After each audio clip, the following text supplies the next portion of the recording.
Bob Garcia est là, on parle de livres et de cinéma. Actor Studio. Comment ça va, Bob? Super bien, et vous? Ça va super bien, ça va super bien. Alors on est sur une terre de cinéma, hein, en Aquitaine, en Poitou-Charentes et en Limousin. Ce qui justifiait complètement cet ouvrage et qui est d'ailleurs publié au bon endroit puisque c'est Culture et Patrimoine en Limousin qui le publie. C'est Limousin sur grand écran qui est dirigé par Philippe Grandcoin et Historien. Marc Villemar, bien entendu. Villemar, c'est mon premier patron à la télé. Ah ouais, ouais. Voilà. Le monde est petit. Et donc c'est l'histoire du 7e art. Ça commence en 1913 et ça finit vers 2007, parce qu'il fallait bien s'arrêter à un moment donné.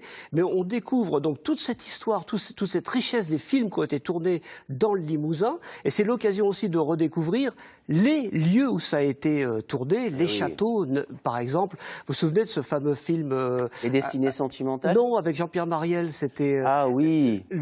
Comment ça s'appelle déjà? J'ai oublié. Tous les matins du monde. Tous les matins du monde, au Moutier d'Ain, par exemple, aussi. Voilà. Et la sortie dans le brouillard. Et il y a énormément de châteaux, énormément de lieux, y compris d'ailleurs à Limoges. Tout est relaté là-dedans et c'est extraordinaire. Il y a aussi un petit appendice sur les auteurs qui ont participé, qui ont été des grands scénaristes du Limousin pour le cinéma, notamment Claude Signol, évidemment. Tellement, mais oui, bien sûr. Et on en parle dans le Pain Noir, France 3 Nouvelle-Aquitaine s'intéresse au Pain Noir. Ça a été une série qui a marqué notre territoire.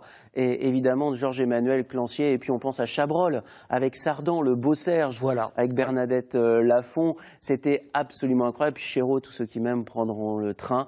Il y avait tellement... Tout ça est là-dedans, avec des lieux à redécouvrir surtout. C'est le patrimoine redécouvert par le prisme du petit écran. C'est un super beau bouquin. Ça s'appelle Le Limousin sur grand écran.